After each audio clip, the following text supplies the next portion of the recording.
Tout pour investir, le déchiffrage.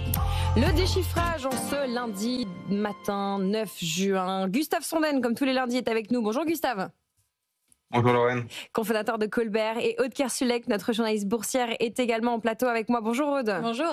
On a un gros programme d'actualité, car oui, certains chôment, mais en tout cas, l'actu, elle, ne chôme pas. Je voudrais juste commencer avec la Bourse de Paris, qui attend clairement des évolutions côté relations commerciales, parce que vous savez, l'Angleterre accueille des discussions entre les États-Unis et la Chine, et Paris est autour des 7800 points. Aude, vous nous commenterez le début de séance un petit peu plus tard. On va démarrer peut-être avec un mot de crypto. Gustave, on a beaucoup anticipé l'entrée de Circle en bourse la semaine dernière. Démarrage en fanfare. Démarrons par un peu de stablecoin, si vous voulez bien. Avec plaisir, effectivement, c'est une nouvelle IPO réussie cette année. C'était quelque chose d'assez original il y a encore quelques temps. Là, ça commence à se répéter. Il y a une vraie tendance positive pour le marché de New York. Ce qui est particulièrement intéressant, c'est que c'est une introduction en bourse d'un acteur crypto, donc plutôt d'un autre marché, avec plus de 165% à l'ouverture, ce qui est quand même pas rien. On est monté à 205%, une énorme volatilité en séance, qui a conduit à 3 suspensions de la cotation pendant la journée. Mais ce que ça dit surtout, c'est finalement encore un pas de plus dans l'institutionnalisation de la crypto et des acteurs crypto. Là, c'est le deuxième plus gros émetteur de stablecoin, donc de crypto, si vous voulez, adossé à des actifs traditionnels, censés refléter le prix d'actifs classiques comme le dollar. Et ça pose tout un tas de questions sur finalement les risques associés à l'institutionnalisation de ces actifs dans la finance traditionnelle. Donc, si vous voulez, selon la Banque centrale des banques centrales, aujourd'hui, on est déjà dans un risque systémique associé à cette institutionnalisation parce que des mouvements très importants sur les stablecoins, donc typiquement en dollars comme l'USDC, qui est celui de Circle, peut déjà entraîner, si vous voulez, des variations dignes d'un petit quantitative easing, je cite, sur finalement les obligations américaines à court terme, obligations américaines qui sont quand même la colonne vertébrale de tout simplement toute la finance mondiale.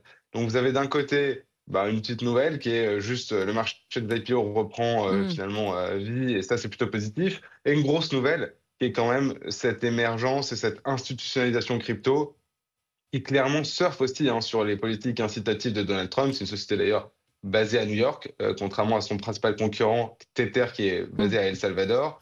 Mais donc on voit vraiment un pas de plus dans cette direction. Aude, qu'est-ce que ça vous inspire? Effectivement, d'un côté, on peut saluer le marché des IPO qui se porte pas mal, et en même temps, voilà, cette institutionnalisation des cryptos, qu'elle plaise ou qu'elle ne plaise pas, en tout cas à New York, c'est un fait. Ouais, ça a fait des envies en fait, parce que la plateforme Gemini peut-être, c'est aussi dans le monde crypto, a déposé un dossier d'IPO vendredi à New York. Gemini, ça a été créé par 2014 par les frères jumeaux Cameron Tyler Winklevoss, rendu célèbre par le film The Social Network, donc sur la création de Facebook. Les deux investisseurs ont tout de même soutenu Donald Trump dans sa campagne, et il ne faudrait pas non plus que ce soit finalement une procédure, parce que c'est une procédure confidentielle en plus qu'ils font, mais que ce soit en fait un retour de bâton en clair pour les remercier. Donc il faut quand même faire attention toujours à cet aspect-là, proximité politique et puis économique, mais en tout cas c'est quand même bien dans le rapprochement des acteurs du secteur des cryptos et puis de Wall Street, donc la finance un peu plus traditionnelle. On peut prendre un petit pas de côté, tiens, avec cette actu, et puis regarder un peu les marchés. Gustave, vous avez fait le calcul, ça fait 20 semaines qu'on est dans l'ère Trump, et ce qu'on peut dire, un peu comme vous venez de le suggérer, Aude, c'est qu'il y a quand même des secteurs qui ont été plus consacrés que d'autres, en tout cas plus soignés que d'autres par le nouveau président américain. Votre regard, Gustave? Pour le coup, il n'y a pas beaucoup de surprises sur les tops. Ça fait presque un an qu'on les commente sur votre plateau, Lorraine. C'est finalement l'armement. Donc en fait, ça précède finalement Trump. Et ce qu'on voit justement, c'est que plutôt ces tops sont extra tendanciels, c'est-à-dire dépendent pas seulement de cette actualité du quotidien dont on est habitué maintenant avec Donald Trump. Donc parmi le top 4 des meilleurs performeurs, vous avez 3 valeurs de défense. Donc Rheinmetall, la société allemande qui a plus de 205% depuis l'entrée à la Maison-Blanche de Donald Trump. Vous avez Hanwha, le sud-coréen, dont on a déjà aussi parlé sur votre plateau, qui a notamment beaucoup bénéficié, bien avant finalement l'investiture de Trump, du conflit russo-ukrainien, plus 164%, donc la tendance s'accélère.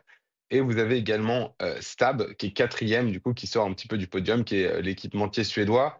Donc on a quand même une tendance qui se dessine. Les gagnants, c'est clairement l'armement. Il y a une petite anomalie, c'est que le troisième n'a rien à voir avec l'armement. C'est PopMart, qui est une entreprise chinoise, qui a plutôt eu... donc ça, c'était peut-être un peu contre-intuitif, qui a connu un succès assez extraordinaire Gustave, on a un petit problème de avec son avec Epoch vous. et une poupée. Ouais. C'est bon, Allez. vous êtes revenu. Vous parliez de Pop Mart, que tout le monde ne connaît pas, mais qui est à l'origine d'une poupée, pour le dire simplement. Tout à fait. Une poupée qui s'appelle Labubu Doll. Je ne sais pas si vous en avez entendu parler, Lorraine, vous qui connaissez bien la Chine. Ouais, mais pas les Euh, poupées. Donc non, j'ai complètement découvert avec D'accord. vous ce Bon, bah, matin. c'est une poupée phénoménale, a priori citée par Dua Lipa, Rihanna, des grands artistes mondiaux. Et ça a apporté effectivement une croissance de cette valeur à plus 177%. C'est le troisième top performer qui s'en sert donc dans notre quatuor de tête avec trois valeurs de l'armement. Et côté flop, là, la première sera pas forcément non plus une surprise et très en ligne avec ce qu'on dit de la politique menée par Donald Trump. C'est Deckers qui détient les marques Hug et Oka, donc très retail, et qui a une chaîne de valeur très intégrée en Asie. Donc, ils estiment à 150 millions la hausse des coûts liés aux droits de douane. Là encore, c'est assez classique et basique à analyser. Mais sur le reste du flop 3, vous avez Marvell Technologies, qui est un producteur de semi-conducteurs spécialisé sur l'IA, qui avait atteint son top en janvier et qui, là, a été fortement pénalisé par ses 40% de chiffre d'affaires réalisé en Chine, et donc l'exposition associée au marché chinois, une entreprise américaine, hein, je précise.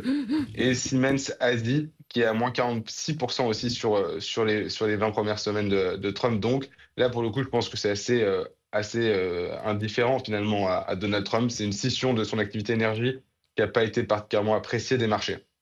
Voilà. Cette scission presque corporate, on va dire, qui est un petit peu Voilà, décollée de l'actu, ouais. je pense. Et effectivement. Et après, si on s'intéresse plutôt aux méga caps, là, on voit aussi quand même deux sons de cloche. Vous avez finalement Microsoft, Meta qui sont à presque plus de 100 milliards chacun de capitalisation sur ces 20 premières semaines. Vous avez Tencent qui est en quatrième position, donc là encore un Chinois qui s'intègre à cette croissance. Et de l'autre côté, d'autres valeurs tech, hein, Apple et Alphabet qui marchent beaucoup moins bien. Apple, c'est moins 429 milliards de capitalisation. Vous m'entendez toujours, Lorraine?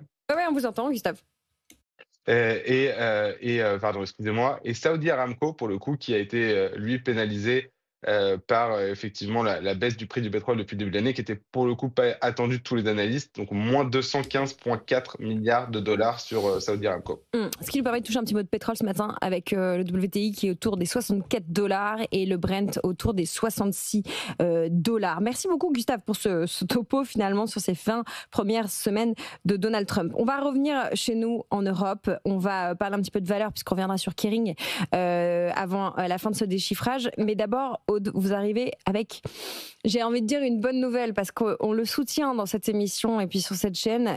C'est le marché des capitaux européens, l'Union des marchés capitaux, l'UMC pour ceux qui aiment les acronymes. Ça avance, vous nous dites, c'est ce que nous dit Christine Lagarde.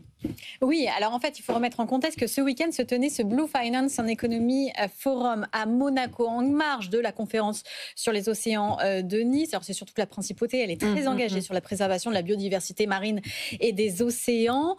C'est aussi un lieu de finance, donc finalement on a un petit peu conjugué tout ça ce week-end. On a parlé de comment financer toutes ces protections pour les océans, les investissements dans les énergies, les nouvelles manières de pêcher plus durables. Et on a convenu que ça allait coûter 175 milliards d'euros par an pour l'Europe. Et donc, comment on fait ? Eh bien, il faut investir. Était donc présente la présidente de la BCE qui nous a rappelé encore une chose, c'est que ces investissements, finalement, il faut les financer par de l'épargne qu'on a en Europe, parce qu'on a ce défaut, cette qualité d'épargner énormément, mais que souvent, l'argent part aussi sur les marchés américains.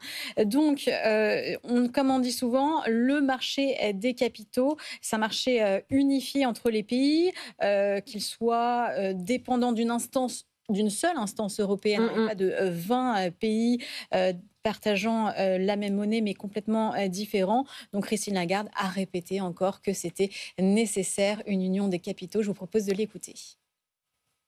Qu'il s'agisse de l'économie verte ou de l'économie bleue, de la protection de notre planète, l'argent public ne suffira jamais. Il n'y en a pas assez.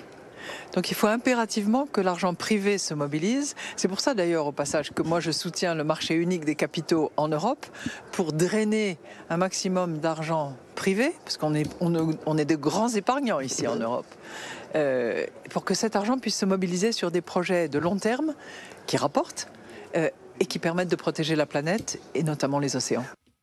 Elle a bien compris qu'il fallait mettre en avant le rendement de tel placement, que rien n'était gratuit. Le problème, c'est qu'elle appelle un peu de ses voeux cette union des marchés de capitaux depuis déjà un bout de temps et que l'Union européenne bouge à la vitesse d'un ver de terre neurasthénique. Et elle était aussi interrogée en marge de ce forum Monaco TV sur son après-BCE. Elle a réservé quelques scoops aux journalistes et je ne vous résiste pas à le faire écouter. Oui. D'abord, 1, j'ai des petits-enfants. 2, je veux aller voir pousser mes roses. Et 3, j'ai eu une activité sportive pendant très longtemps. Il n'est pas exclu que je retourne un petit peu vers mes premières amours. Qui sait, comme entraîneur, comme je ne sais pas. Très bien. Je ferai autre chose. On adore cette interview-là. Très bien. Christine Lagarde, grand-mère amateur de jardinière à ses heures perdues et puis peut-être prochaine coach. Elle faisait la natation synchronisée, non ? Oui, c'est ça, c'est ce qu'elle dit aussi. Après. Je sais qu'elle pratique beaucoup le yoga. Bon, on n'a pas d'équipe de France de yoga. Peut-être que... Bon, on verra. Gustave, vous êtes obligé de réagir à ce bout d'interview improbable. Au yoga, j'imagine. Yoga. Non, en tout cas, l'union des marchés de capitaux, je pense qu'effectivement, on l'appelle tous de nos vœux pieux. C'est évidemment la clé de voûte pour l'Europe. Le jour où ça se passe, je pense que c'est une opportunité extraordinaire. On voit bien que ça limite clairement aujourd'hui la capacité justement à faire émerger des champions du fait justement de ce marché des capitaux qui est finalement largement moins efficace que celui de nos compatriotes, plutôt de nos voisins américains. Et effectivement, ça sera la clé. Et le jour où ça se passe, certains acteurs en bénéficieront à plein, et en particulier les startups et les entreprises européennes. C'était des extraits de ce qui s'est passé à Monaco ce week-end. Et du coup, on reste à Monaco avec vous, Aude, avant de finir cette séquence, parce que figurez-vous que les Européens menacent le rocher s'il ne prend pas plus de mesures, ce rocher monégasque, vis-à-vis du blanchiment, enfin des mesures anti-blanchiment. Racontez-nous ça, Aude. Oui, alors ça ne veut peut-être pas concerner tous les épargnants, mais ça peut embêter pas mal de gestionnaires d'actifs ou de banques. Monaco est menacé d'être mise sur la liste noire de la Commission européenne. Alors en fait, ce serait quelque chose d'assez automatique parce que Monaco est déjà depuis l'an dernier sur liste grise du GAFI. C'est le groupe d'action financière, un organisme mondial de surveillance du blanchiment des capitaux. Alors la principauté va être un pays à haut risque à côté de l'Afghanistan ou de la Corée du Nord. Bon, c'est quand même plus sympa pour les vacances, Monaco. Mais cette mesure expose en tout cas la principauté à des contrôles renforcés, par exemple des places financières, des marchands d'art, des commissaires-priseurs. Et quant aux établissements financiers, ils devront mettre en place encore plus de mesures de surveillance, donc plus de papiers à remplir, plus de procédures, plus de lenteur. Donc ça n'est pas forcément bien heureux. Et puis vous savez aussi que Emmanuel Macron était en visite d'État à Monaco ce week-end. C'est quand même le plus haut niveau protocolaire dans les visites, parce que François Hollande et Nicolas Sarkozy n'avaient pas eu droit à cet honneur. Monaco a donc voulu un petit peu courtiser le chef de l'État. Le sujet est donc forcément venu sur la table d'une peut-être coopération plus renforcée et d'un avis plus bienveillant de la part de la France sur Monaco. En tout cas, quand même, il va devoir, le Rocher va devoir prendre des mesures certaines.